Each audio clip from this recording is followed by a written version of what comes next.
Alors globalement, on peut dire qu'il y a eu deux approches. La première approche, c'est l'approche mythologique.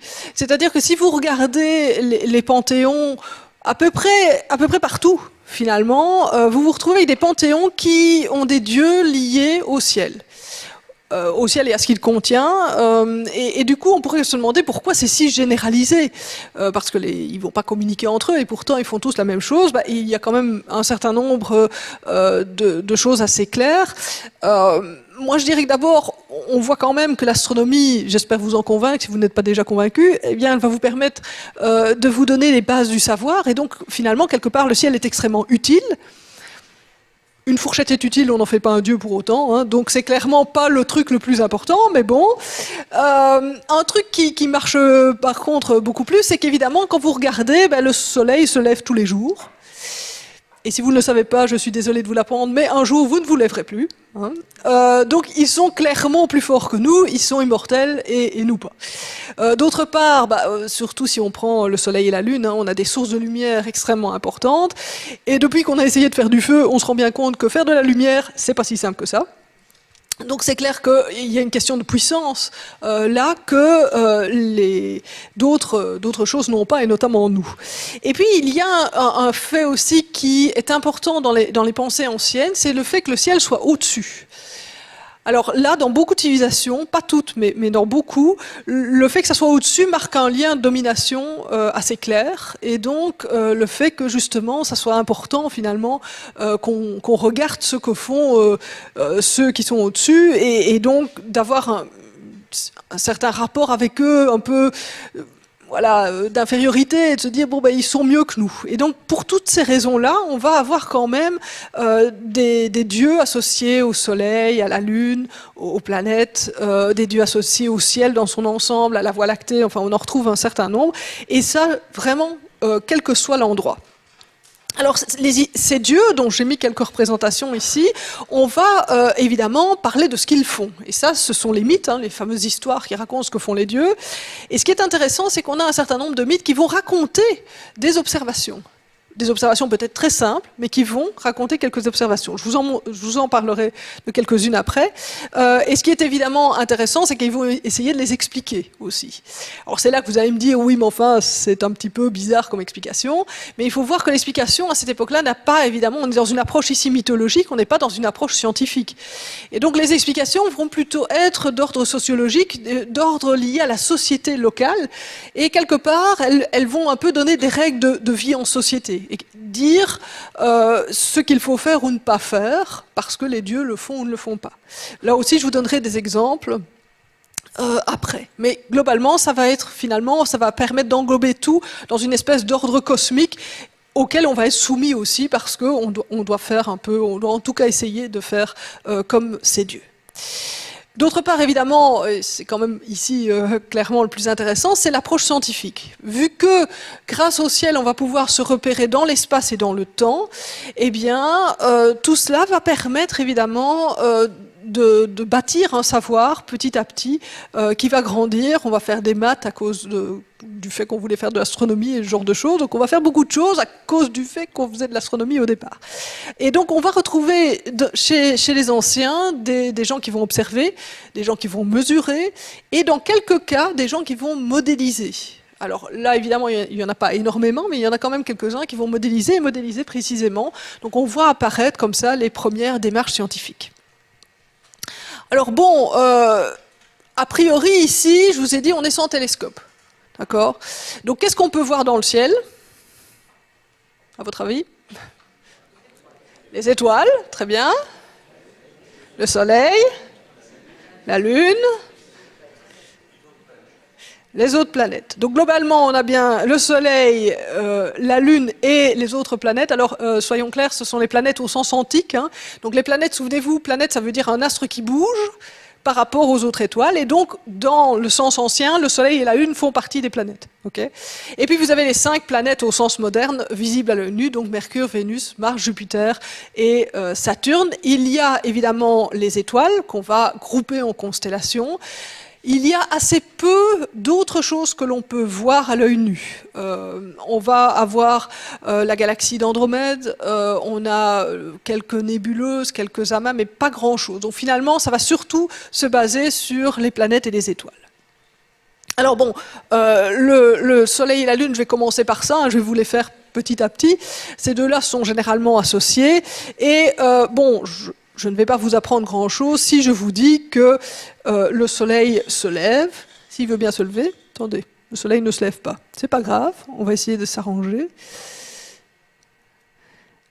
Alors, est-ce que tu veux bien te lever, mon petit?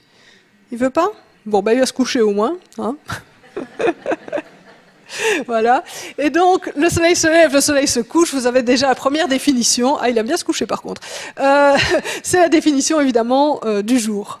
Alors, avec ce chemin du Soleil, on va pouvoir définir le jour, mais on va pouvoir déjà avoir une idée aussi d'orientation terrestre, puisque vous savez que le Soleil se lève côté est, culmine au sud et se couche côté ouest. Évidemment, j'ai bien dit côté et pas à l'est ou à l'ouest, parce qu'au fil des saisons, ça change, hein, je ne vais pas vous l'apprendre ici, mais donc ça permet évidemment de définir l'année en fonction de où le Soleil se lève et à quelle hauteur il se trouve. Donc on se retrouve comme ça avec les deux équinoxes et les deux solstices qui peuvent être repérés relativement facilement, soit par la hauteur, soit par les endroits de lever ou de coucher. Alors, je crois qu'ici, c'est assez simple de retrouver qui est quoi. Hein. Donc, ce chemin-ci, c'est à quel moment? Hiver, hein. Oh, ok. Donc, hiver, équinoxe et été pour nos contrées. Hein. Donc, on n'a pas un ciel qui va très très haut, un soleil, pardon, qui va très très haut dans le ciel. Alors, j'ai pas besoin de vous expliquer à quoi c'est dû, évidemment. Hein, donc, les différences été-hiver, c'est bien à cause de l'inclinaison de la Terre sur son orbite, et inclinaison qui ne change pas, évidemment, et on se retrouve comme ça dans deux situations particulières, avec, évidemment, chez nous, simplement des hauteurs qui changent très fort, des durées du jour qui changent très fort. Quand vous êtes dans la zone intertropicale, ces changements saisonniers sont différents. Vous n'avez pas les saisons bien marquées comme chez nous. Et donc là, ce qui va être plus intéressant, par exemple, c'est de savoir quand le soleil va passer au zénith, par exemple.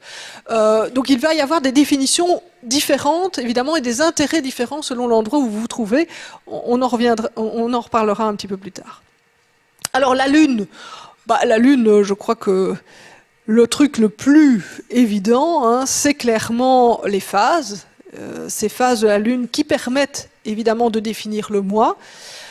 Alors évidemment, tout le problème est d'arranger le Soleil et la Lune dans un calendrier. Gros problème parce qu'on n'a pas un nombre de mois lunaires entier dans un calendrier solaire avec l'année solaire, donc c'est un petit peu compliqué, mais bon, on essaie de faire ce qu'on peut. Ce qui est sûr, c'est qu'ils avaient trouvé un certain nombre de solutions avant même qu'on ait l'écriture, puisqu'on a des calendriers déjà bien formés au moment où l'histoire commence. Alors je vais juste faire ici une petite parenthèse sur la mythologie, justement pour vous montrer un peu le genre de choses qu'on peut avoir. Donc si vous prenez les phases de la Lune, c'est une observation simple, mais qui est rapportée dans un certain nombre de mythes, et on essaie de l'expliquer. Alors, par exemple, si vous prenez en Inde, c'est le Lune. Oui, il y a beaucoup d'endroits où les sexes sont inversés. Et donc ici, c'est le dieu Lune, qui s'appelait Soma. Et ce dieu Lune, il s'embêtait. Oui, parce que bon, la nuit, j'en dormais, il n'y avait rien à faire. Il s'ennuyait et donc il voulait un petit peu d'amusement, et du coup il a été demandé aux autres dieux s'ils avaient une solution, et il y avait justement un dieu qui avait 28 filles et lui a donné en mariage.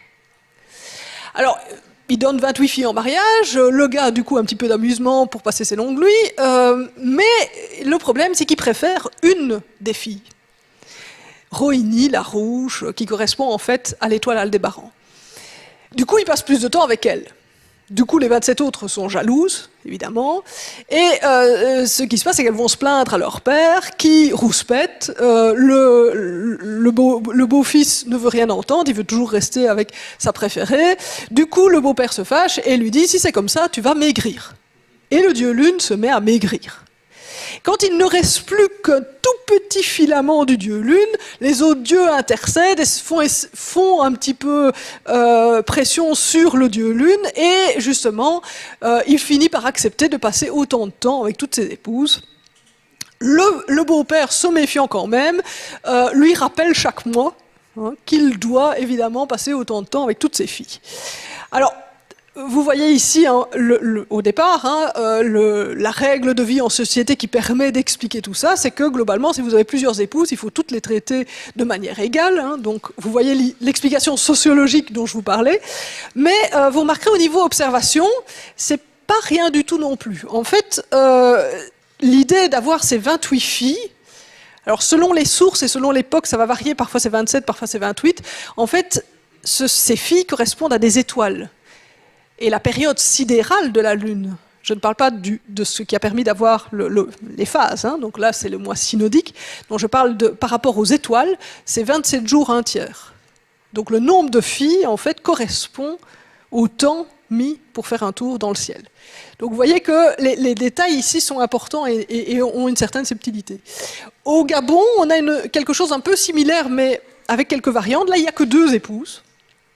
Il y en a une qui est très jolie, mais très mauvaise cuisinière. Et donc le dieu Lune, évidemment, d'abord, il passe du temps avec celle-là, mais du coup, il maigrit.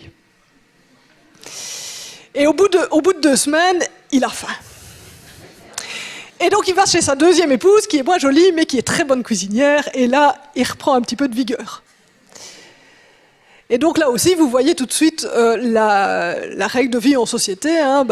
C'est pas parce qu'il y a une épouse qui est plus jolie que les autres que c'est la plus intéressante nécessairement. Alors ce qui m'amène à un autre sujet. Si vous regardez la Lune possède des taches, elle n'est pas uniforme au niveau brillance, et ces taches, c'est aussi une observation simple qu'on peut rapporter dans des mythes. Et on va essayer de les expliquer. Alors, il y a juste une histoire dont je voudrais vous parler parce que je la trouve très amusante, c'est celle de la région du Zambèze. Dans la région du Zambèze, on raconte que la Lune était jalouse du Soleil, qui avait des plumes étincelantes et qui brillait très fort. Et donc, un jour que le Soleil était un petit peu assoupi, la Lune s'approche tout doucement pour essayer de lui piquer une de ses plumes. Mais pas de bol, le Soleil ne dormait que d'un œil. Et quand la Lune s'approche, eh bien, le Soleil prend de la boue qui se trouvait par terre et paf dans la tête de la Lune qui se retrouve avec des grosses taches partout. Mais l'histoire continue. Et c'est ça qui est amusant, c'est que l'histoire continue en vous disant que la Lune essaie quand même de se venger. Alors bon, de temps en temps, le Soleil relâche son attention à peu près tous les 11 ans et jette un petit peu de grains de sable à la tête du Soleil. Et là, évidemment, on retrouve le cycle d'activité solaire avec les taches solaires. Donc, vous voyez qu'on a les deux types de taches qui sont mélangés et liés dans une seule légende. Alors évidemment, je vous posais la question des calendriers tout à l'heure, c'est que, évidemment, on va avoir le mois, mais quand est-ce qu'on a fait les premiers calendriers en utilisant la Lune et le Soleil? C'est compliqué. C'est compliqué. Alors du coup, évidemment, surtout quand on est dans la préhistoire, on n'a pas de mode d'emploi, donc il faut essayer de trouver une solution. On a eu quelques propositions, notamment ici vous avez un os gravé qui a été trouvé à l'abri Blanchard, et si vous regardez la forme de ces petites gravures, elle change. Et certains ont dit en fait que ça pourrait correspondre à un calendrier lunaire, ou en tout cas une base. D'autres voient dans certains dessins, notamment par exemple à Lascaux, le nombre de points avec des points qui ne sont pas visibles, en fait, qui correspondent à la nouvelle lune. Là aussi, une ébauche de calendrier. Autant vous dire que ça reste très controversé parce que c'est compliqué d'en être certain, d'accord? Mais on pense quand même, je vous l'ai dit, quand on arrive à l'histoire, les calendriers sont déjà fixés, donc ça veut dire qu'ils ont été faits avant. Mais quand, à quelle époque exactement, ça c'est difficile à retrouver. Bon alors la phase de la Lune, ça je ne vais pas vous l'expliquer, hein, c'est juste une question d'illumination et de point de vue, donc il n'y a qu'une seule source de lumière dans notre système solaire, donc le Soleil, et puis la Lune tourne autour de la Terre, et donc quand on mélange les deux, on se retrouve avec joyeusement toutes les phases qui apparaissent. Chose peut-être moins connue, c'est que vous pouvez aussi jouer sur les points de lever et de coucher de la Lune. Alors, je vais essayer de vous l'expliquer gentiment en deux parties. Le point d'arrêt mineur, vous devinez qu'il y a donc un point d'arrêt majeur, hein, juste après. Donc l'idée, c'est vous regardez la pleine lune.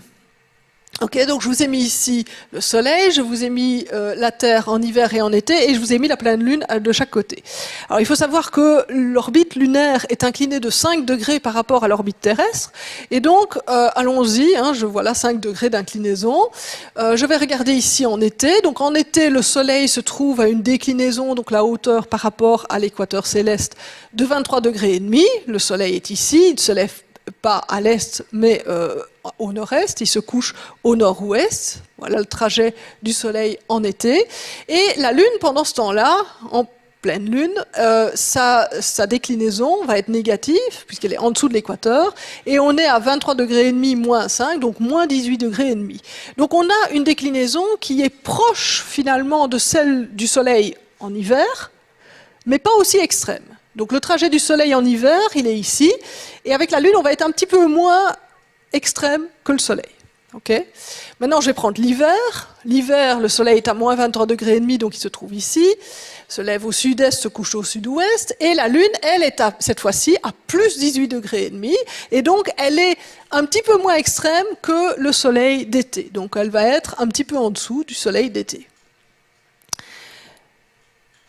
Le seul petit problème, c'est que il y a toujours 5 degrés entre l'orbite lunaire et l'orbite terrestre, mais l'orbite bouge. Okay.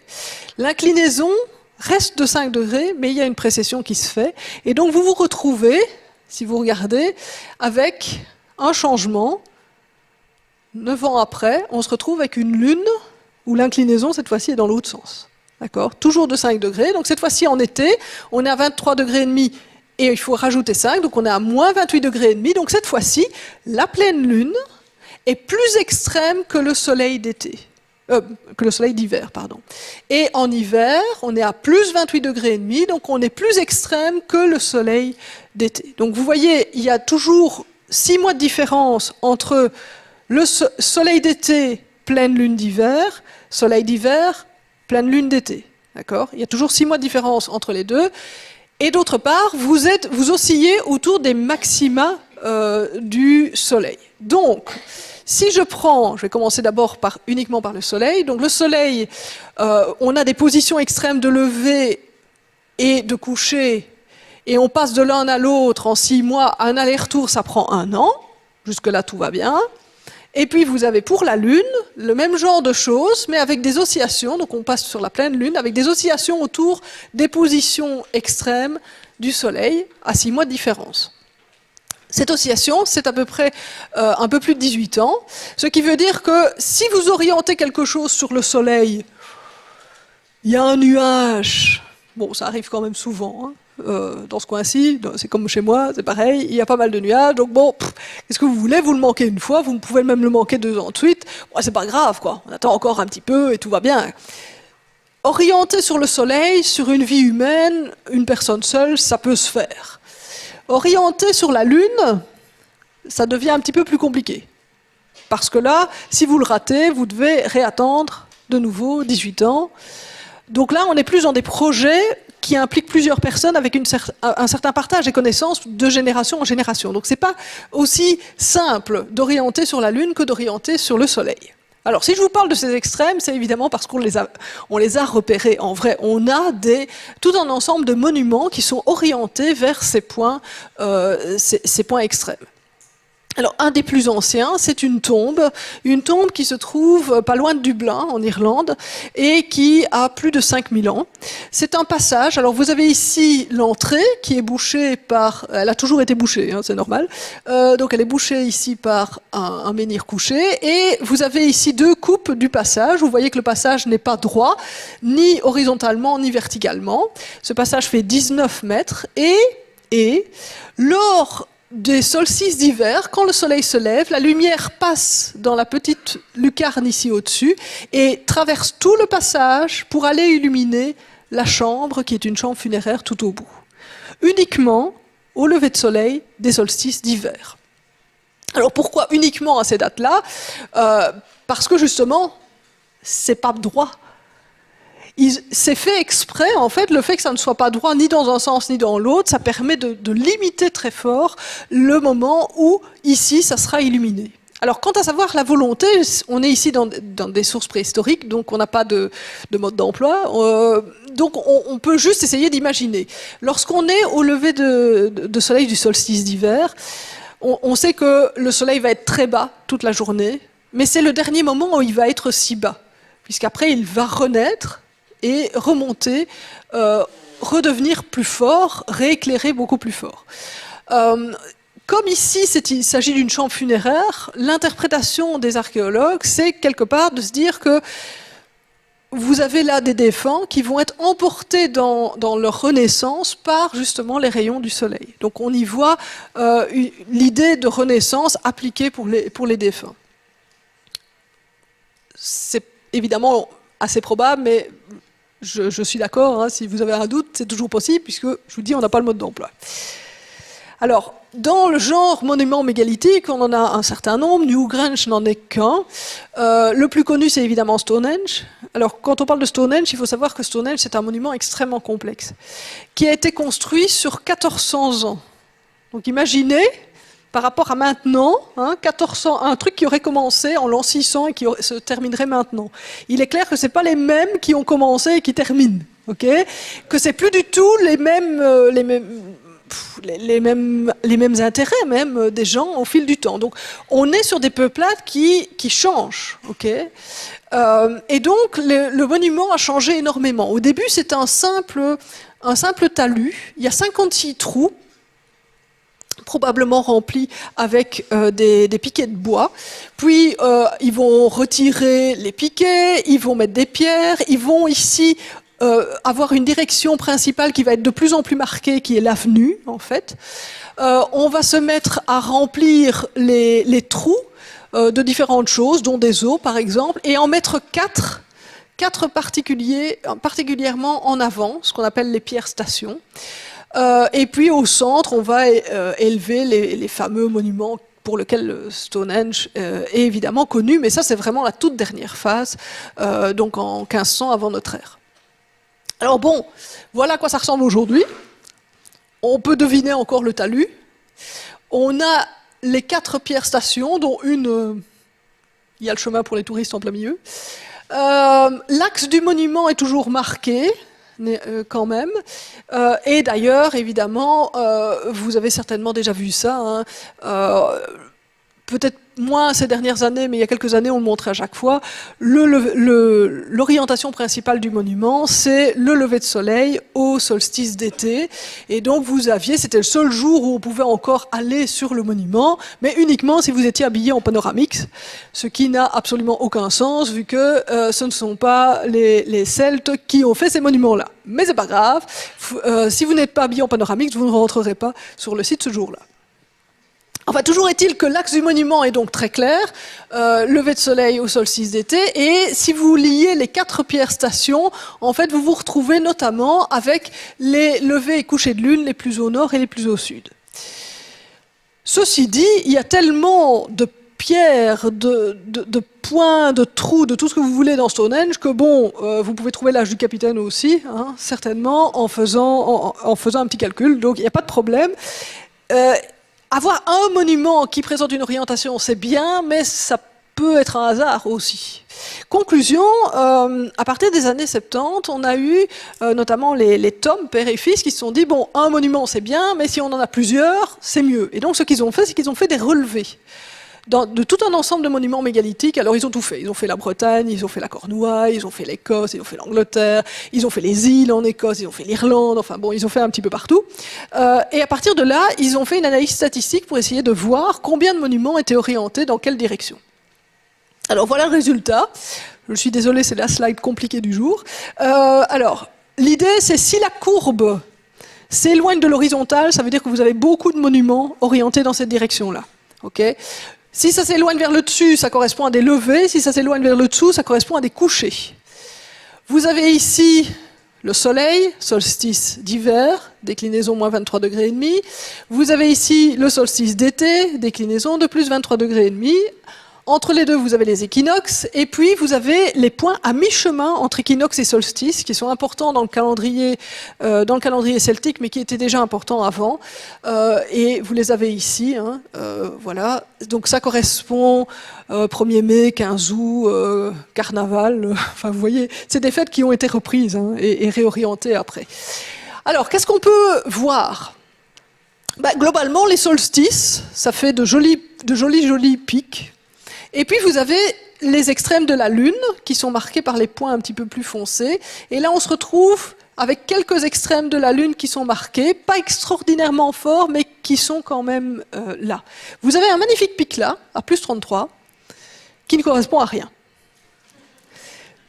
Il y a une raison à cela. C'est que ici, c'est en déclinaison sur le système de la sphère céleste, sauf que, évidemment, quand vous mesurez des orientations, vous les mesurez en azimut. Ah oui, mais quand vous passez de l'un à l'autre, il y a des zones où c'est très difficile pour un azimut donné de correspondre à une seule déclinaison. Ou inversement. Et donc, du coup, vous avez un petit peu d'ambiguïté, ce qui fait qu'il y a des zones d'accumulation quand vous faites la traduction de l'un à l'autre. Et ce pic-là est un pic d'accumulation qui correspond à la latitude. Avec la latitude, vous allez le voir bouger. Hein. Si vous faites le même genre de jeu en Égypte, il ne se trouve pas au même endroit, mais vous avez quand même un pic d'accumulation. Donc il faut faire gaffe. Hein. Il faut faire quelques petits tests statistiques un petit peu subtils, mais vous oubliez ce gros pic-là qui n'a strictement rien à voir, même si c'est le plus imposant. Désolé. Alors, les tomes ont été pionniers dans ce genre d'études. Ils ont vraiment mis en évidence ce genre de trucs, mais disons qu'à la fin de leurs travaux, ils étaient un petit peu trop enthousiastes. À Karnak, par exemple, on sait qu'ils ont remonté des pierres, redressé des pierres, disons, au bon endroit. Du coup, les tomes sont partis un peu vers la fin dans un délire avec une unité qui existait sur toutes les îles britanniques et la Bretagne, qui était le yard mégalithique. Enfin bon, bref, ils sont vraiment partis sur des trucs très extrêmement précis qui n'étaient pas vraiment faisables. Et donc vous avez un statisticien anglais, Clive Ruggles, qui a repris les choses dans les années 80, qui est retourné sur tous les monuments, qui a refait les calculs et qui montre qu'effectivement, globalement, les conclusions des tomes, c'est-à-dire qu'il y a des orientations privilégiées, c'est correct. Simplement, la précision avec laquelle les tomes le voyaient, donc une minute d'arc, c'est un petit peu exagéré. 1 degré, par contre, ça oui. Bon, et 1 degré avec des grosses pierres, c'est déjà pas mal quand même. Hein. Je ne sais pas si vous avez déjà essayé de jouer avec des menhirs. Hein, mais bon, c'est pas le genre de truc que vous déplacez comme ça, quoi. Hein. Donc 1 degré, c'est déjà quand même bien. Évidemment, les monuments mégalithiques occidentaux ne sont pas les seuls. On retrouve ce genre de repérage des extrêmes un peu partout. Et ici, il s'agit d'un très joli monument qu'on appelle le Fajada Butte, qui se trouve au Chaco Canyon au Nouveau-Mexique. Vous allez me dire, où est le monument? Là. Oui, les machins là qui ont l'air de plaques comme ça tombées de la falaise, ce sont des plaques qui ne viennent pas de cette falaise-là et qui ont été installées exprès. En fait, elles n'ont pas été installées n'importe comment. Voyez-vous, derrière, sur la falaise, il y a des symboles gravés.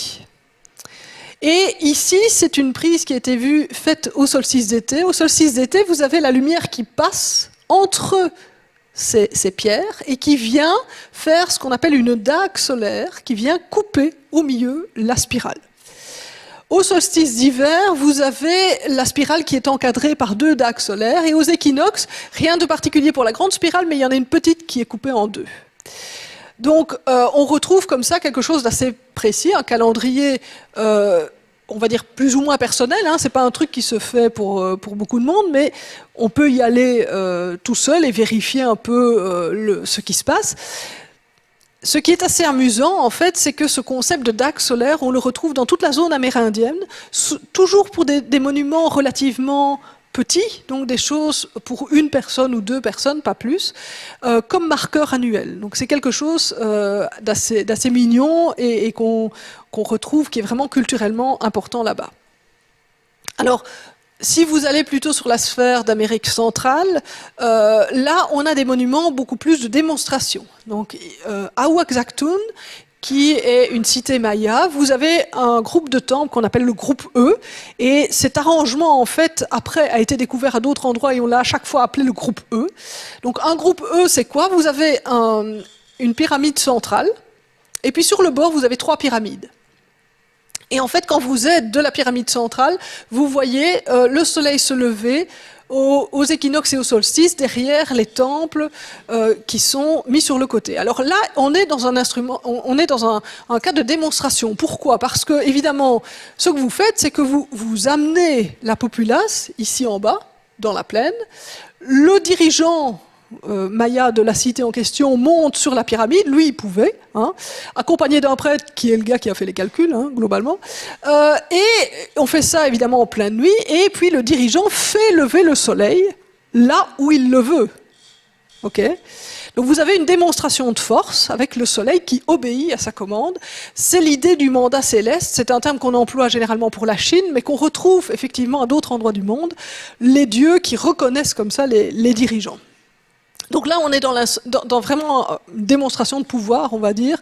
À chaque fois qu'on retrouve des groupes E, ils sont sur la bande zodiacale, donc c'est bien marqué que c'est lié au Soleil et aux planètes. Alors on en a d'autres. Si jamais un jour vous allez au Machu Picchu, c'est en général bien rectangulaire, sauf un truc qui est rond, qui est le torreón. Et le torreón, il y a des fenêtres un peu particulières avec des espèces de petits crochets. Vous pouvez accrocher un fil à plomb. Et si vous faites ça, certains jours de l'année, vous allez avoir l'ombre qui vient se mettre exactement le long d'un rocher. Alors, c'est pas un rocher qui est... Enfin, il était là, d'accord, mais on l'a évidemment buriné pour qu'il soit bien droit. De nouveau, ce sont des marqueurs annuels. On a également, en dessous du site principal, il y a des grottes. Et dans les grottes, il y a aussi des tunnels qui sont faits de manière particulière pour être illuminés certains jours de l'année. Donc même chose pour ce genre de choses. Ici, au Machu Picchu, on est de nouveau dans des monuments plus personnels. Par contre, les Incas avaient à Cusco un système très pratique de calendrier. En fait, quand vous sortiez de Cusco, sur une colline avoisinante, il y avait 4 piliers. Donc au matin, vous vous levez, le soleil est en train de se lever, vous regardez où est le soleil par rapport aux 4 piliers. Si le soleil se lève auprès du premier pilier, vous savez que vous devez aller planter sur les zones, les champs qui sont en altitude par rapport à Cusco. Si le soleil se lève entre les 2 piliers centraux, c'est les champs qui sont autour de Cusco. Et s'il se lève au niveau du dernier pilier, il faut aller s'occuper des champs qui sont plus bas que Cusco. Donc c'est un calendrier solaire très utile pour l'agriculture et qui est vraiment quelque chose d'assez pratique et d'assez simple. On a d'autres cas de calendrier encore plus précis, mais moins utile pour tout le monde, on va dire, dans la zone Inca. Alors, tant qu'on y est, continuons, éloignons-nous encore un peu et on arrive à l'île de Pâques. Alors l'île de Pâques, c'est un bout de la Polynésie, ça n'a pas été peuplé depuis l'Amérique du Sud, et sur cette île, on connaît bien les Moai. Mais ce qui est intéressant, c'est le truc en dessous, le AU, la plateforme. Vous retrouvez ce genre de plateforme, par exemple, à Hawaï, parce que, évidemment, Hawaï est aussi partie de la Polynésie, et donc on a un lien culturel qui est le même là-bas. Généralement, ces AU, et donc les Moai qui sont au-dessus, sont parallèles à la côte. Mais il y en a quelques-uns qui sont à l'intérieur des terres, et qui, en utilisant, en fait, les volcans qui se trouvent sur l'île, permettent des visées longues, et notamment, par exemple, celui-ci, la Utongariki, lié au solstice.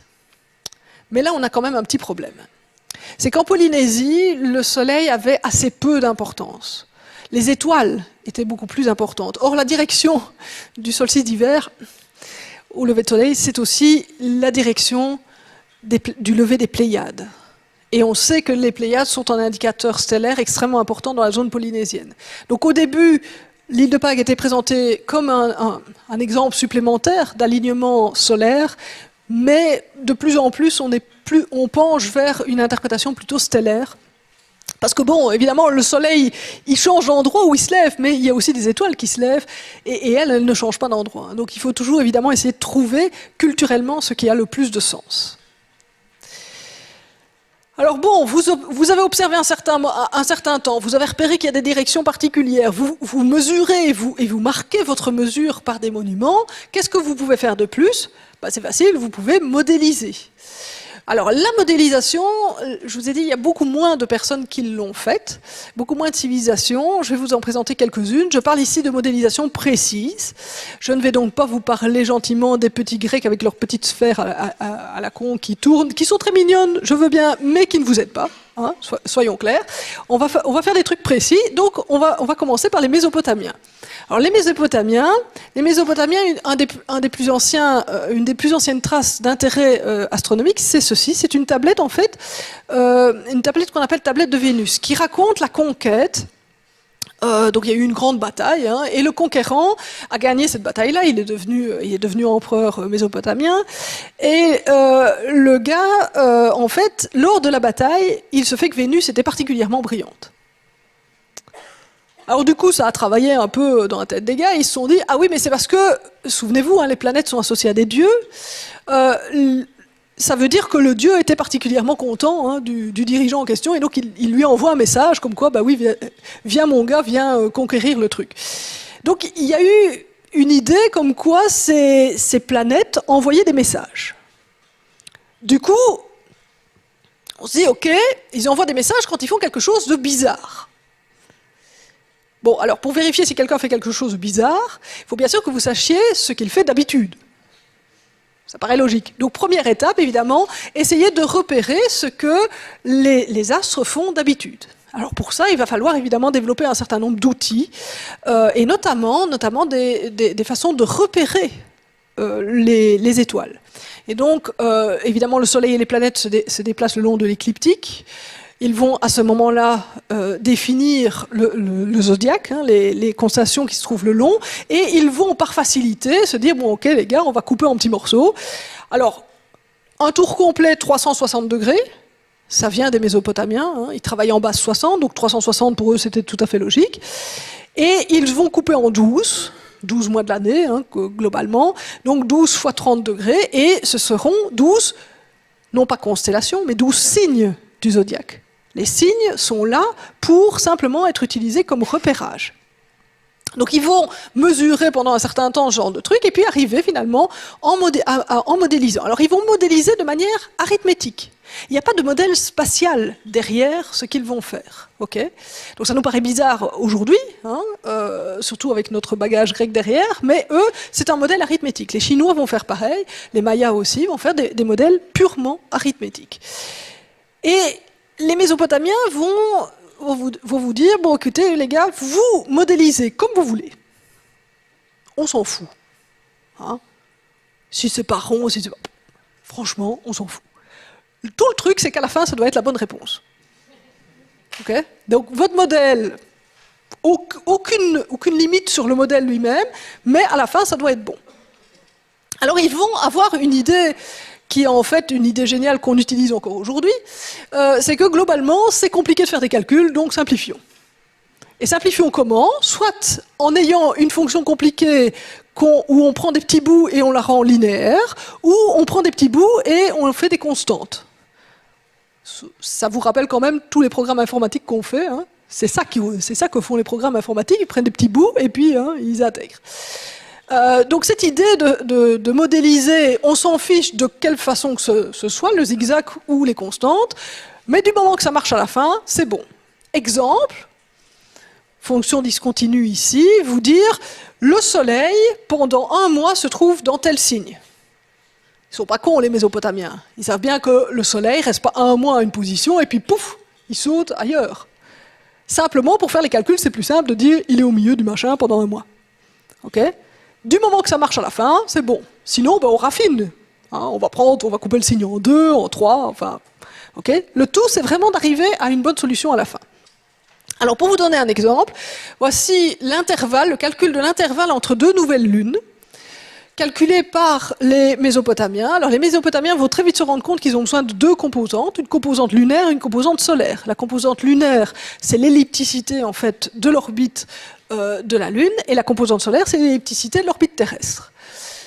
Alors, la somme des 2 composantes, c'est les petits points.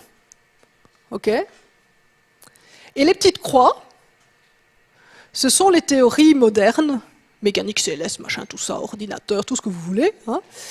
Vous remarquerez que chez les Mésopotamiens, c'était relativement bon. Hein? Quand même. Bon, à l'époque, chez les Grecs, en gros, ils vont avoir un truc très beau avec des petits ronds, mais ils vont vous dire que le soleil est là alors qu'il se trouve là. Hein, et ils sont contents. Les Mésopotamiens, c'est pas question de faire ça. Okay, les Mésopotamiens, ils veulent être précis. Alors, autre événement qu'on va vouloir modéliser, ça sera les éclipses. Parce que les éclipses, ça fait peur. Les éclipses, c'est un événement qui est évidemment extrêmement impressionnant. Alors, on va retrouver ces éclipses en Inde. Je vais encore faire juste un tout petit aparté ici. Si vous prenez le cas de l'Inde, l'Inde va vous raconter une très grande histoire. Au départ, les dieux n'étaient pas immortels. Les dieux n'étaient pas immortels et pour devenir immortels, ils ont trouvé une recette. Assez facile. Hein. Vous prenez l'Himalaya. Oui, je sais, ça paraît compliqué, mais vous prenez l'Himalaya, vous l'utilisez pour battre l'océan. Là, vous avez une écume qui se forme, vous récoltez l'écume, et ça, c'est une liqueur d'immortalité. Bon, jusque-là, ça va, sauf que les dieux se rendent compte très rapidement que tout seuls, ils ne vont pas y arriver. Donc, ils font appel aux démons. Donc, ils se disent, ouais, ok, on fait un pacte, hein, vous nous aidez, on fait moitié-moitié sur le résultat. Évidemment, les dieux n'ont pas envie de partager avec les démons, vous pensez bien. Des démons immortels, c'est emmerdant. Donc, on leur dit rien, on fait semblant qu'eux. Alors tout le monde, ils y vont, hop, hop, hop, on retire l'Himalaya, on bat l'océan, machin. Et quand on commence à récolter, il y a Vishnu qui se déguise en très jolie fille, qui s'écarte un petit peu et qui attire les démons à l'écart, pendant que tous les autres sont en train de s'enfiler rapidement la liqueur, là. Sauf qu'il y a un démon qui a un doute. Et lui, qu'est-ce qu'il fait? Il se déguise en Dieu. Et il fait la file. Tranquillement. Il fait la file, l'air de rien. Mais là, il y a quand même le dieu Lune et le dieu Soleil qui ont un doute. Ils regardent le gars. Et puis, au bout d'un moment, ils se disent, il y a quelque chose qui ne va pas. Donc, qu'est-ce qu'il faut? Ils vont rechercher Vishnu, qui revient avec son grand sabre et qui coupe la tête du démon. Pas de bol, il était justement en train de boire la liqueur et il y avait une goutte qui avait touché sa langue. Du coup, tête immortelle. Et tête pas contente. Tête pas contente. Et donc, quand elle voit, elle est installée dans le ciel, hein, et donc elle voit passer le soleil ou la lune, sauf que c'est d'une tête coupée. Elle peut les avaler, ça va ressortir. Observation, les éclipses ne durent pas longtemps. Alors, ce qui est assez amusant ici, c'est que Raoult n'est pas à n'importe quelle place du ciel. Mieux encore, il a un copain qui s'appelle Ketu, qui est aussi furax que lui et qui se trouve à 180 degrés. En fait, ça correspond aux deux points qui sont les deux nœuds hein, de l'orbite lunaire, donc l'intersection entre l'orbite lunaire et l'orbite terrestre. Raoult et Ketu sont des points physiques, en fait, et leur position dans le ciel n'a absolument rien qui est dû au hasard. Okay, donc, ces deux gars on va calculer les positions, justement, de Raoult et Ketu pour savoir où il est. Alors, ce qui est intéressant, c'est que à peu près partout dans le monde, les éclipses ont une tonalité négative. Il y a un seul endroit où les éclipses ne sont pas négatives, et c'est dans certaines tribus aborigènes. Alors, dans certaines tribus aborigènes, le Soleil et la Lune, qui sont mari et femme, en fait, lors des éclipses, se retrouvent. Alors, ils ne se retrouvent pas souvent, hein, ça n'arrive pas souvent. Bon, quand ils se retrouvent, ils ferment la porte de leur chambre. Alors, vous rigolez, certes, mais remarquez quelque chose que les aborigènes ont remarqué, mais que les Indiens, avec toute leur astronomie développée, n'ont pas fait. C'est qu'une éclipse correspond à une conjonction Soleil-Lune. D'accord ? Le Soleil et la Lune ne peuvent pas être n'importe où. Par rapport à la Terre, ils ont une position particulière. Les aborigènes s'en sont rendus compte, pas les Indiens. Donc vous voyez, quand je vous disais les questions sont intéressantes, dans ce cas-ci, la réponse est aussi intéressante parce qu'elle montre que les aborigènes, alors qu'ils n'ont pas une astronomie extraordinairement développée, alors qu'ils ne vont pas faire de modélisation, eux vont avoir remarqué quelque chose que les autres n'ont pas remarqué. Alors, au niveau modélisation, je vous ai parlé des Mésopotamiens, ils ont fait des modélisations d'éclipses. Il n'y a pas que. Je vais prendre les Mayas également. Alors les Mayas, eux, ne travaillent pas en base 60 comme les Mésopotamiens, ils travaillent en base 20. Et leur base 20 est assez facile à lire. Vous avez le point, c'est 1, la barre, c'est 5, le coquillage, c'est 0. Bon, à partir de là, je vous assure qu'il ne faut pas longtemps avant de pouvoir lire les tables mayas. Alors, je précise une chose, c'est que lorsque vous allez au Yucatan ou lorsque les Espagnols sont arrivés au Yucatan, ils n'ont pas rencontré de Mayas. Ils ont rencontré des Toltecs, des Mixtèques, des Aztèques, tous les Tecs que vous voulez, mais pas les Mayas. Parce que la période Maya, vraiment la grande période Maya, c'est 250 à 900. Et donc, quand les Espagnols sont arrivés, on était déjà au-delà de la période Maya. Et malheureusement, les peuplades suivantes, que les Aztèques, les Toltecs et tous les autres, avaient, comment je vais dire, gardé certaines choses connues des Mayas, mais de manière un peu bâtarde. Ils n'ont pas autant de détails. Ceci dit, ils avaient gardé les bouquins. Ils avaient gardé les bouquins Mayas. Sauf que, évidemment, quand les Espagnols sont arrivés, ils ont trouvé des écrits diaboliques. Qu'est-ce qu'on fait avec des écrits diaboliques? On fait un magnifique feu de joie, yeah! Et donc, sont partis comme ça, enfumer un certain nombre d'écrits mayas. On en a quand même retrouvé 3. Alors, le Codex de Paris, de Dresde et de Madrid, c'est l'endroit où ils sont exposés, je vais dire, gardés. Et bien après, on en a trouvé un 4e, le Codex Grolier. Ce qui est rigolo, c'est que quand on regarde ces codex, en fait, c'est plein d'astronomie. Alors évidemment, on ne sait pas si c'est habituel, c'est-à-dire que tous les codex parlent d'astronomie, ou si c'est un coup de chance, les 4 qu'on a trouvés sont justement 4 d'astronomie, mais en tout cas, ces 4-là nous donnent pas mal d'informations. Alors, ils donnent les modèles, mais dernière version, on n'a pas trace des observations, on a des bâtiments orientés, certes, mais on n'a pas toute l'évolution. Vous voyez, par exemple, si on prend les Mésopotamiens, on a des tablettes anciennes, on a des tablettes modernes, donc on voit un petit peu comment quel a été le raisonnement suivi. Ici, malheureusement, on a juste le produit fini. Produit fini qu'on peut lire assez facilement. Alors voilà un exemple. Ici, c'est le symbole pour les éclipses. Donc c'est une table d'éclipses. C'est le Codex de Dresde qui est le plus beau, il faut reconnaître. Alors, le Codex de Dresde, vous remarquerez les petits points, les petites lignes, hein, ça vous donne des dates. Donc vous avez plusieurs choses. Vous avez ici, les chiffres se lisent de haut en bas, un nombre de jours écoulés depuis le début de la table. Donc 4 jours, 4 moments différents. Ensuite, vous avez ici une zone d'alerte. Alors je vais prendre le premier. Bon, typiquement, ça serait par exemple 2 mars, 3 mars, 4 mars, ouïe, alerte éclipse. D'accord? Ça veut dire qu'il faut faire des cérémonies, machin, tout ça, pour qu'il n'y ait pas l'éclipse, ou pour que ça ne dure pas trop longtemps. Ils sont quand même prudents, hein, 3 jours, on ne sait jamais. Hein. Donc voilà, ils ont pris une petite barre d'erreur, c'est bien. Et puis en dessous, vous avez les intervalles typiques entre éclipses. 177 jours, 148 jours. Les Mayas connaissaient le 0, mais ne connaissaient pas la roue et ne connaissaient pas les chiffres décimaux. Ils travaillent toujours en nombre entier. C'est embêtant, parce que dans la réalité, ce n'est pas 177 jours et ce n'est pas 148 jours. Il y a des virgules derrière. Et donc, il faut adapter. Et donc, si vous lisez, et je vous encourage à le faire, hein, c'est pas si compliqué que ça, je vous jure, si vous lisez le Codex de Dresde, vous allez voir que quand vous passez de ce chiffre-là à ce chiffre-là, on vous dit qu'on a rajouté ici 177, dans la réalité, ils ont rajouté 178.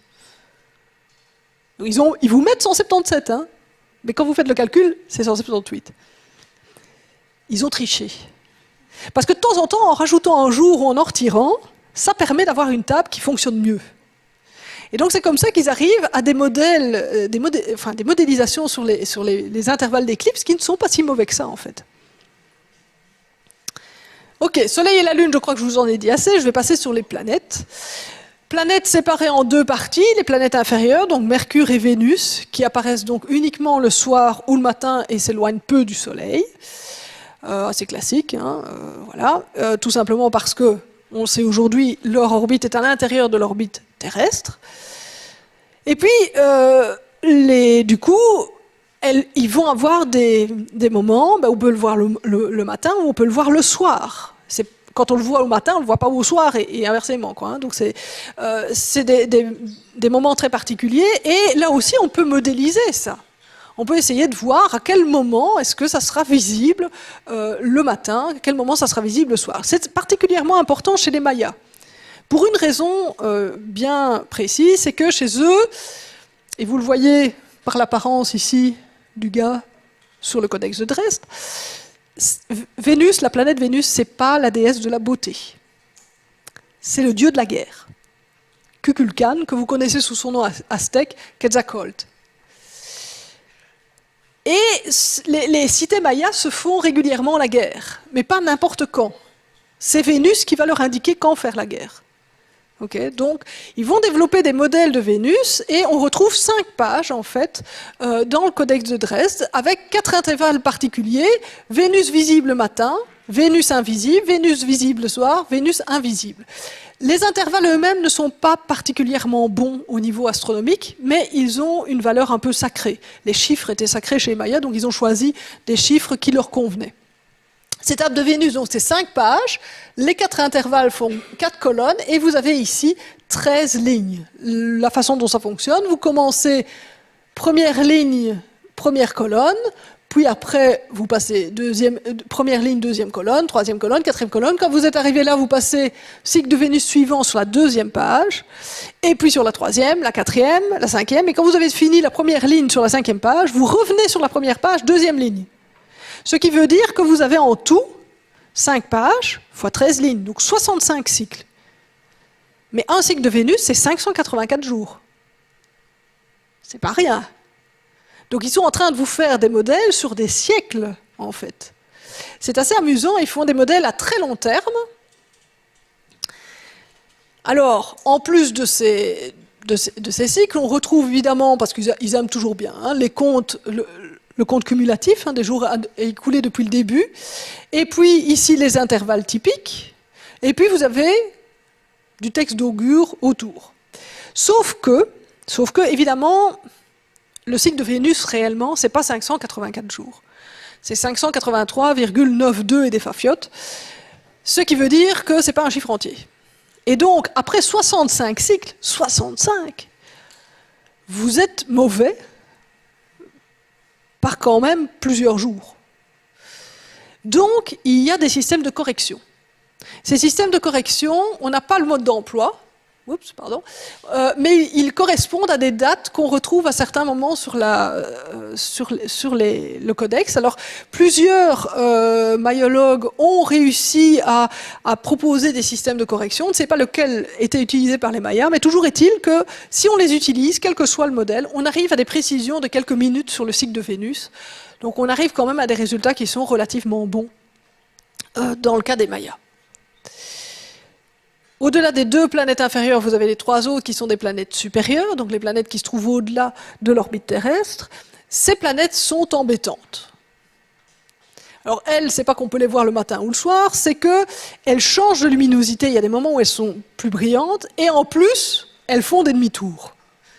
Oh là là là là là là. Ça a été évidemment un énorme problème. Changement de luminosité et des demi-tours dans le ciel, c'est compliqué à faire. Surtout avec des petits cercles et des petites sphères.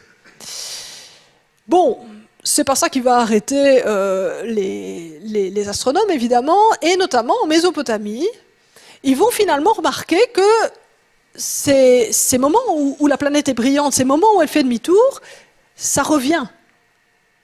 C'est donc pas un message des dieux, c'est un phénomène récurrent qu'on peut donc modéliser. Et vous avez ici quelque chose, un des résultats de modèles mésopotamiens qui vous donne en fait la longitude, donc où Mars va faire son demi-tour, le premier, donc quand il commence son demi-tour.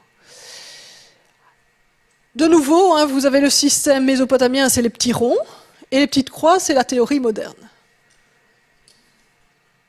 C'est pas mal quand même. Hein. C'est tellement bon qu'en fait, arrivé quelques siècles avant notre ère, quasiment tous les phénomènes célestes pouvaient être prédits par les astronomes mésopotamiens. Du coup, si on savait les prédire, plus de messages. Si plus de messages, plus d'astrologie d'État. Donc, qu'est-ce qu'ils ont fait, les astronomes? Ils ont mis dehors tous les astrologues. Allez, oust. C'est là que les astrologues se sont dit, bon, l'astrologie d'État, c'est fini, on va faire de l'astrologie individuelle, en utilisant le fait qu'on peut calculer ce que font toutes les planètes à n'importe quel moment. Pas de bol. Parce que ceux-là, on les a toujours. Mais bon, je vous ai fait Soleil-Lune, je vous ai fait les planètes, il reste évidemment les étoiles. Les étoiles groupées en constellations. Alors ces constellations, en fait, elles ont un caractère éminemment culturel. Et donc, on va avoir chaque civilisation qui va dessiner des trucs différents sur le soleil, sur le ciel, pardon. Mais il y a quand même des groupes qui sont particulièrement prépondérants. Bon, par exemple, le chariot de la Grande Ourse, généralement, les 7 vont être associés ensemble. Orion va être reconnu aussi. Orion va se retrouver sous la forme d'Osiris en Égypte. En Mésopotamie, c'est un pasteur aussi, donc un bonhomme lui-même. En Chine, c'est deux morceaux, mais qui sont ensemble. C'est une tortue avec 3 étoiles sur sa carapace.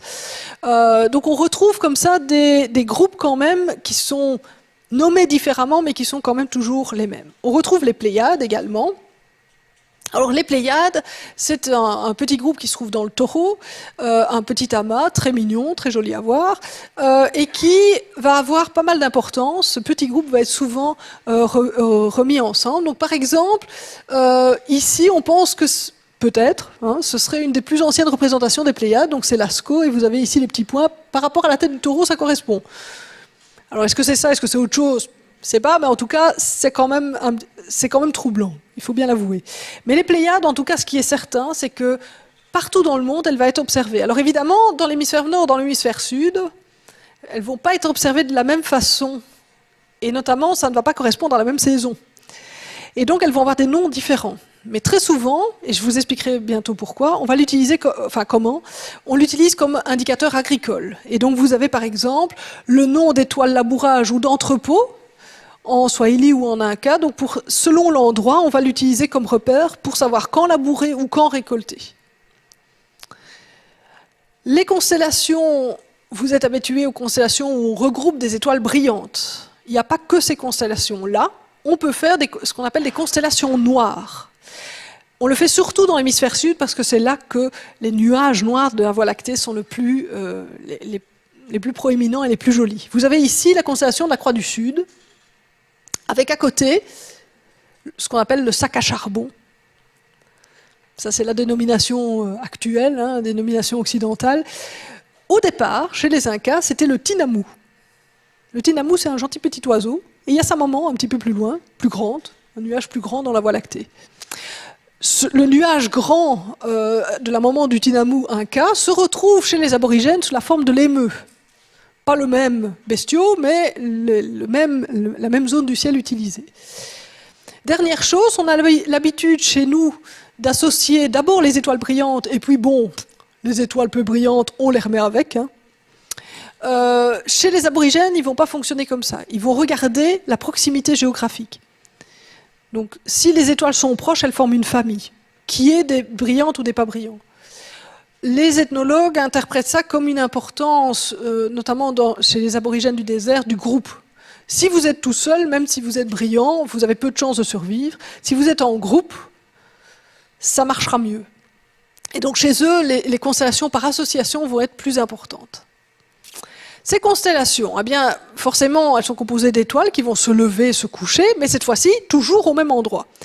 Ce qui est vachement pratique, comme repérage. Vous avez évidemment le côté symbolique. On sait bien qu'en Égypte, on a les vivants qui vivent du côté est du Nil, parce que c'est là où on se lève, et on met les morts de l'autre côté, là où ça se couche. Mais ce côté repérage va être extrêmement important. On le retrouve à différents endroits. Alors ici, ça c'est un monument amérindien. Oui, je sais, vous allez me dire c'est un tas de cailloux. Non.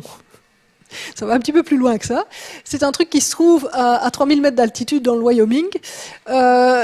Et ça s'appelle une medicine wheel. Et quand on regarde en fait les positions des tas de cailloux, qu'on les relie, on trouve évidemment des directions vers les solstices, mais également quelques directions vers des étoiles, comme Rigel par exemple, ou Aldébaran.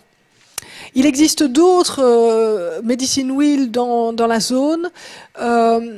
Malheureusement, il n'y en a pas d'autres où on est avec une précision aussi importante que celle-ci. Donc, on a un petit souci sur la statistique cette fois-ci. Souvenez-vous des statistiques pour les mégalithes, où là, on est assez bien certain de ce qui se passe. Ici, pour les solstices, oui. Pour les étoiles, ça a l'air moins généralisé. Je vous ai déjà parlé de l'île de Pâques.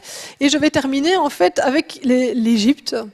L'Égypte qui n'a pas une astronomie extraordinairement développée, mais qui utilise le côté pratique. Et notamment, si vous vous baladez en Égypte, je vous jure qu'une fois que vous le savez, vous le voyez sur tous les temples. C'est super facile à repérer. Vous avez Pharaon, et en face, vous avez une madame avec une étoile sur sa tête. C'est la déesse des maths, Sheshat. Et ils tiennent à un truc. Et ils font quelque chose qui est expliqué. Ce qu'ils font, en fait, c'est qu'ils posent les quatre coins du temple. Donc la façon dont ça marche, le texte en général, ce qu'il dit, je vous ai mis le texte à côté. Donc j'ai saisi le pieu et le manche du maillet, j'ai pris la corde de mesure en compagnie de Sheshat. J'observe le mouvement progressif des étoiles, mon œil est fixé sur Meskitiu. Meskitiu, c'est la grande ours, en fait. Le dieu gardien du temps est à mes côtés, donc en gros, il y a le prêtre à côté qui a fait les calculs pour être sûr que je fasse pas de conneries, il est toujours là. Et il utilise un merket. Un merket, c'est un instrument qui permet de repérer une direction.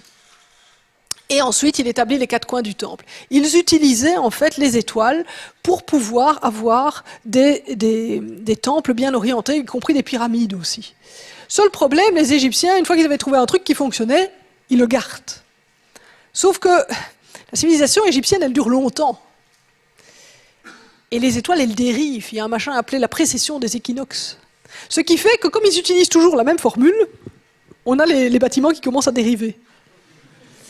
Il y a un cas à Karnak où ils ont rebâti un temple sur un ancien, et vous avez les fondations qui sont comme ça, et puis le nouveau temple qui est un petit peu de guingois par rapport au premier. Ils ne se sont pas posé de questions, ils ont utilisé exactement la même façon de l'orienter, sauf que, voilà.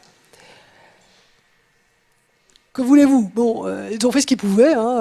C'était pas les plus doués en astronomie, je vous le dis, mais bon, voilà.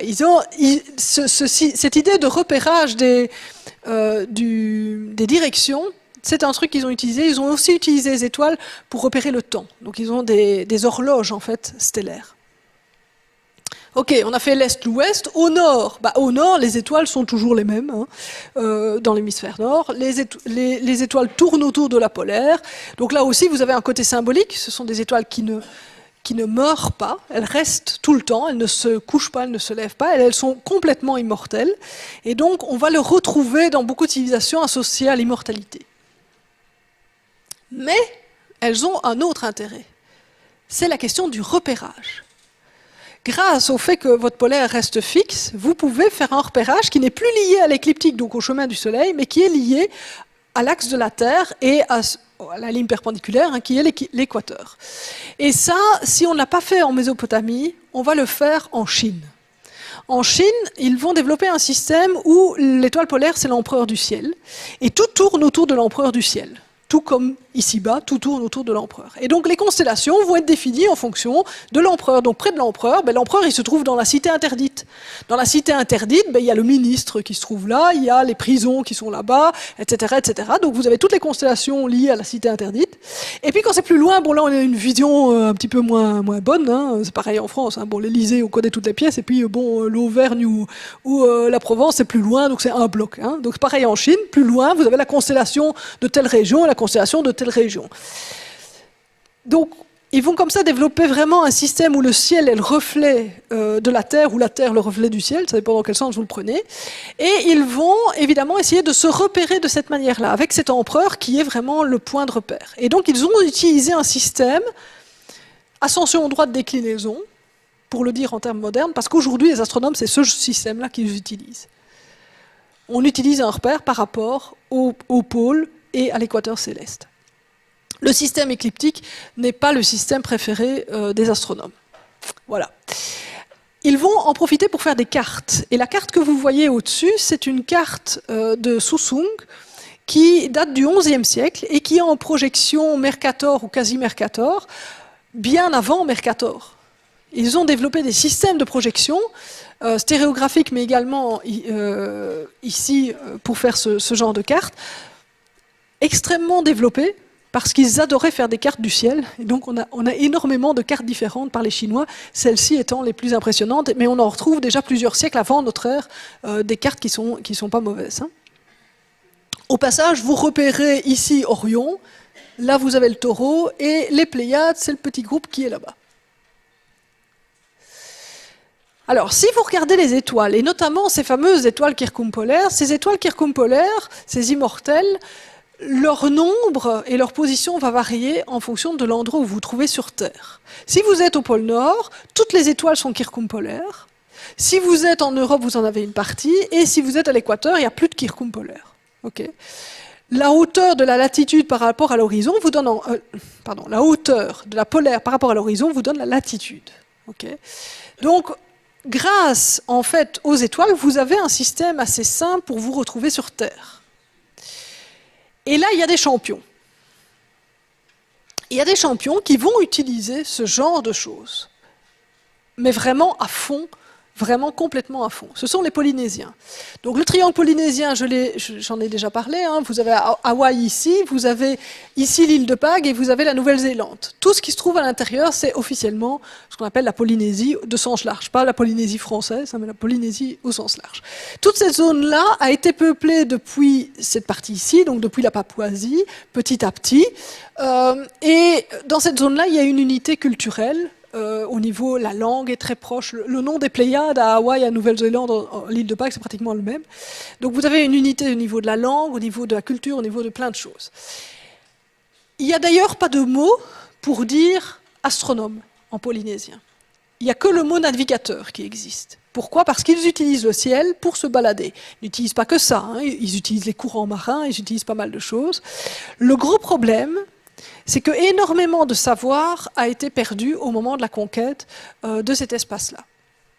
Alors, les Samoa ont un tout petit peu, les Samoa et les Tonga ont un tout petit peu mieux résisté, et Hawaï, par contre, a été pratiquement acculturé complètement. Et donc, dans les années 70, il y a des gens à Hawaï qui vont essayer de retrouver le savoir ancien, qui ont été faire leur classe dans les Tonga et les Samoa. Et un des gars a été à un moment s'enfermer dans un planétarium pendant 1 an.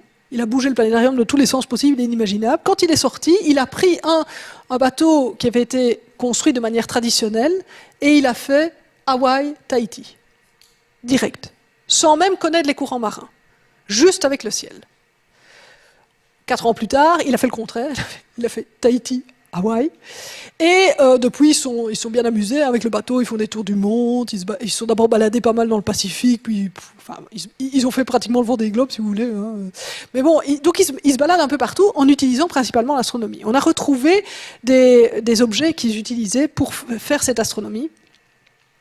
Donc les Polynésiens étaient vraiment assez doués pour ça. Malheureusement, comme je dis, on a perdu une bonne partie de ce qu'on connaissait. On connaît par contre leur cosmogonie. Et ça, c'est quelque chose d'assez amusant. C'est que chaque île possède un petit dôme qui est protégé par une étoile. C'est une étoile qui passe au zénith de cette île. Et quand l'île est grande, eh bien, l'étoile est plus brillante. Donc, par exemple, vous avez Sirius qui protège Tahiti, Spica protège les Samoa et Arcturus protège Hawaï. Et quand vous regardez le ciel, il y a beaucoup d'étoiles. Et quand vous regardez dans la mer, il y a beaucoup d'îles. Et donc, vous avez vraiment une cosmogonie qui reflète complètement ce qu'est cette zone-là où il y a très peu, finalement, de terre, mais il y a quand même plein de petites îles bien séparées qui reflètent, finalement, toutes ces étoiles qui se trouvent dans le ciel. Alors, pour tout ce que je vous ai raconté, je vous ai parlé de la polaire. Désolé de vous décevoir, mais la polaire, si aujourd'hui c'est facile, hein, vous prenez le chariot, vous prenez le bord, vous prenez la ligne là, du bord, et hop, pouf, ça y est, vous tombez sur la polaire. Ça, c'est valable pour aujourd'hui. Le problème, c'est que l'axe de rotation de la Terre change, puisque la Terre tourne comme une toupie, et donc l'étoile polaire n'est pas l'étoile polaire tout le temps. du temps des Égyptiens, par exemple, c'était Touban. Et donc, quand je vous ai dit qu'ils avaient des schémas d'orientation pour leurs bâtiments, ils utilisaient Mesquitiu, donc la grande ours, ils utilisaient Touban. D'accord ? Ils n'étaient pas basés sur la polaire. Okay ? Donc, il faut pas prendre la carte du ciel actuelle pour comprendre ce qu'ils ont fait. Et je vous ai parlé du problème de dérive, évidemment. Ça vient de là. Touban était l'étoile polaire en 3000 avant notre ère. Évidemment, quand ils utilisent la même recette en 1000 avant notre ère, ben là, ça commence à se voir, quoi, hein. On commence à avoir plusieurs degrés de différence. Terminons par le côté sud. Le côté sud, dans l'hémisphère nord, c'est une zone évidemment où les étoiles vont changer au cours de l'année. C'est grâce à ça qu'en fait, on va retrouver ces horloges égyptiennes, mais qui doivent changer. Ces horloges égyptiennes vont devoir, au fil des jours, évoluer. Elles marquent l'heure, certes, mais tous les 10 jours, typiquement, ils vont devoir changer un petit peu, accorder leur horloge. Et les horloges sidérales égyptiennes, il y en a de 2 types. Alors, les 2 types vont vous valoir des ennuis quand vous vous baladerez en Égypte. Alors, la première, celle de l'Ancien Empire, se trouve à l'intérieur des sarcophages. Donc on vous ouvre les sarcophages pour vous montrer la momie. On s'en fout de la momie. Vous allez vous coucher à côté et vous allez regarder l'intérieur du cercueil.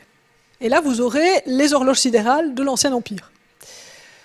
Bon, je l'ai fait, hein, mais disons que a priori, c'est pas nécessairement ce qu'on attend, quoi, hein, que le gars se couche pour voir l'intérieur du cercueil. Mais bon, si vous voulez voir celles du Moyen Empire, donc celles de l'Ancien Empire sont basées sur les levées et les couchers de groupes d'étoiles. Celles du Moyen Empire visent en fait les étoiles qui passent au méridien, donc dans la ligne nord-sud. Et celles-là, vous les retrouvez quand vous vous baladez, par exemple, dans la vallée des Rois. Les murs sont très jolis. Mais regardez le plafond. Alors tout le monde va vous regarder de travers, hein, parce que vous regardez le plafond. Mais ça se trouve au plafond, dans les tombes. Bon, au bout d'un moment, il y en a un qui va vous demander ce que vous regardez, et alors là, vous êtes parti pour une demi-heure d'explication sur l'Égypte. Mais c'est pas grave. Les guides, en général, ne vous le montrent pas, hein, parce qu'ils sont pas au courant. Mais voilà, si jamais, il y a des trucs intéressants à faire, mais c'est, de nouveau, éminemment pratique. Il y a très peu de réflexion sur l'utilité, parce que c'est quand même emmerdant de devoir changer tous les 10 jours son horloge, quoi. Alors, ces constellations qui changent sur l'hémisphère sud, sur la partie sud, pardon, c'est tout simplement parce que le Soleil donne l'impression de se déplacer sur l'écliptique. Bon, alors, info, c'est nous qui nous déplaçons autour du Soleil, hein, vous le savez, mais bon, vu de la Terre, c'est le Soleil qui va se déplacer le long de l'écliptique. Et cette écliptique va donc servir de repère dans beaucoup de civilisations, dont la Mésopotamie. Je vous l'ai déjà dit, hein, la définition des signes du zodiaque. Mais du coup, il va falloir réfléchir un peu sur la façon dont on fonctionne avec notre Soleil. Parce que je vous ai dit au tout début que le Soleil définissait le jour, c'est vrai, mais il y a plusieurs jours. Il y a plusieurs jours parce que vous pouvez aussi utiliser les étoiles. Et là, si vous prenez les étoiles et si vous prenez le Soleil, vous n'arrivez pas à la même définition, c'est-à-dire qu'en exagérant très fort, si vous avez par exemple ici le Soleil qui est dans une direction et une étoile qui est dans la direction exactement opposée, la Terre tourne et avance sur son orbite, et conclusion, après avoir fait un tour sur elle-même, elle retrouve la direction de l'étoile distante, mais ça ne marque l'opposé ne marque plus le Soleil. Il faut tourner encore un petit peu pour pointer vers le Soleil. Et donc vous avez le jour sidéral et le jour solaire qui sont légèrement différents. Il n'y a que 4 minutes. Mais 4 minutes, ça se voit. Ça veut dire que les étoiles vont se lever chaque jour 4 minutes plus tôt. 4 minutes plus tôt, 4 minutes plus tôt. Et du coup, à un moment, vous allez avoir les étoiles qui vont se lever en même temps que le Soleil. Ça, c'est emmerdant, on ne la voit pas du coup. Mais ça ne va pas durer longtemps, puisque 4 minutes plus tôt, 4 minutes plus tôt, 4 minutes plus tôt, arrive un moment où on revoit un tout petit peu l'étoile, juste avant que le Soleil se lève. Ça, c'est ce qu'on appelle le lever héliaque. Quand je vous ai dit que les Pléiades servaient d'indicateur agricole notamment, c'est justement en utilisant ce genre de truc, la réapparition des Pléiades, le lever héliaque, quand ça se passe en début de journée. Si c'est la fin de journée, le coucher héliaque, c'est le dernier moment où c'est visible. Mais c'est exactement la même idée. Et donc ces levées héliaques vont être des choses qui sont extrêmement importantes pour les anciennes civilisations. On va retrouver ça très souvent En Égypte, pour prendre un cas connu, c'est Sirius. Le lever héliaque de Sirius correspond à la crue du Nil, en fait. Et donc, évidemment, Sirius va être scruté. C'est une des rares étoiles qui a son symbole particulier, parce que celle-là, on veut savoir quand elle revient. Parce que quand elle revient, on va enfin avoir la sécheresse qui s'arrête. Alors, je vais terminer avec quelques noms, enfin quelques notations, quelques idées sur les observatoires anciens et sur ces astronomies anciennes. Alors, on a des choses très très différentes d'un pays à l'autre. En Chine, l'astronomie est un ministère. Si, on a un ministère de l'astronomie, c'est avec des fonctionnaires, astronomes, engagés par l'État, et ça depuis très longtemps. Quand vous prenez le premier empereur, le fameux Qin, ce qui a donné son nom à la Chine, donc on est 200 avant notre ère, et en 200 avant notre ère, vous avez 300 personnes employées dans l'observatoire de la capitale. Ça, c'est à peu près le même nombre d'astronomes qui sont employés à l'Observatoire européen austral aujourd'hui. D'accord ? Pour vous donner une idée, une comparaison. Et ça, c'est juste pour l'observatoire principal. Il y a tous les observatoires secondaires en Chine. Il y en a beaucoup. Donc, en Chine, vous avez du matériel. Vous avez beaucoup de gens qui vont observer le ciel de manière très précise, qui vont vous donner des tripotées d'observations, des tripotées de données de tous les genres et de manière assez précise, puisqu'ils vont avoir des montures équatoriales pour observer dès le XIIIe siècle. Ils vont avoir des horloges mécaniques extrêmement précises, ils vont construire des gnomons géants, ils vont avoir un matériel du feu de Dieu. Bon, à côté de ça, les Mayas, c'est pas le truc le plus sophistiqué du monde. Si vous prenez, alors ça vient d'un manuscrit mixtèque, mais on pense que les Mayas observaient de la même manière, vous retrouvez ce genre de truc. Vous avez un gars qui observe depuis un temple avec 2 bâtons croisés. Et on sait qu'il observe les étoiles parce que les espèces de machins là autour, ça c'est le symbole pour les étoiles. Ça n'est pas super précis, on est d'accord. Par contre, l'endroit où ça se fait, ça peut ressembler à un observatoire. Ça se trouve à Chichen Itza, c'est le Caracol, on ne peut plus aller dedans. C'est la partie PUC, la partie qu'on ne montre jamais dans Chichen Itza. Chichen Itza, on vous montre la partie Toltec, et c'est tout. Et après, on vous dit, vous avez 1 heure. Alors, en 1 heure, vous pouvez faire beaucoup de choses. Vous pouvez faire l'intérieur de la pyramide, monter sur la pyramide et aller faire la partie PUC. Je sais, je l'ai fait. La partie PUC est super intéressante, très jolie, même si personne ne veut la voir. Et vous voyez justement ce fameux caracol qui a des orientations, notamment vénusiennes, très intéressantes, avec les fenêtres qui ont des orientations particulières. Donc le caracol est malgré toute sa ressemblance avec l'astronomie, il est extrêmement important au niveau de l'histoire de l'astronomie maya, même si les outils d'observation étaient beaucoup moins sophistiqués qu'en Chine. Mais du coup, ils nous ont laissé des traces. Alors les Mayas, je vous ai dit, on a juste le résultat, on a les modèles, on n'a pas toutes les observations intermédiaires. Par contre, on l'a pour la Mésopotamie, la Chine, on a des tripotées de manuscrits, y compris des trucs très anciens. Alors ça, c'est pas un manuscrit, c'est un os d'animaux sur lequel ont été gravés des textes d'augures, mais qui décrivent aussi des configurations astronomiques, alors en chinois ancien, mais on sait toujours le lire. D'accord ? Donc ça date de plusieurs siècles avant notre ère, et avec ces os oracles, comme on les appelle, il y a certaines observations anciennes qui dateraient du 22e siècle avant notre ère qui ont été reproduites, potentiellement. Les tablettes mésopotamiennes, évidemment, on en possède quand même plus d'1 millier avec des notations astronomiques, donc ça c'est très bien. Et puis, on a des chroniques au Moyen-Âge, dans le monde chrétien ou dans le monde arabo-musulman. Juste pour vous donner une idée des types de choses, voici l'observation de la grande comète de 837 par les Chinois. Je ne vais pas vous le lire, ok ? Mais en gros, les Chinois vous disent où la comète est apparue, quelle était sa brillance, quelle était la forme de sa queue, comment ça a évolué, et tout le texte vous parle de toute l'évolution au fil du temps jusqu'à sa disparition. En même temps, en 837, nous avons une chronique médiévale qui en parle et qui vous dit joyeusement, et là je vais le lire, en pleine fête pascale, une comète apparut dans la Vierge qui parcourut en 25 jours le Lion, le Cancer, les Gémeaux. Alors, est-ce que ça a parcouru les signes ou les constellations ? Je ne sais pas, c'est pas précisé. Est-ce que la queue était importante ou pas ? Je ne sais pas. Est-ce que c'était brillant ou pas ? Vous comprendrez pourquoi les chroniques chinoises sont plus appréciées des astronomes que les chroniques européennes. Parce que par exemple, avec les chroniques chinoises, on a tous les passages de la comète de Halley depuis plus de 2000 ans et quelques passages encore plus anciens. Ce qui permet de jouer avec la mécanique céleste. Parce que la mécanique céleste, c'est bien, mais pour vérifier qu'elle fonctionne, c'est bien d'avoir un temps long. Et là, vous avez tous les passages de Halley, vous savez où, quand, comment et quelle brillance, vous vérifiez tout ça. Vous pouvez montrer qu'effectivement, la mécanique céleste fonctionne bien, qu'on a des périodes de retour qui varient à cause de l'influence des planètes principales. Et en 837, c'était la comète de Halley.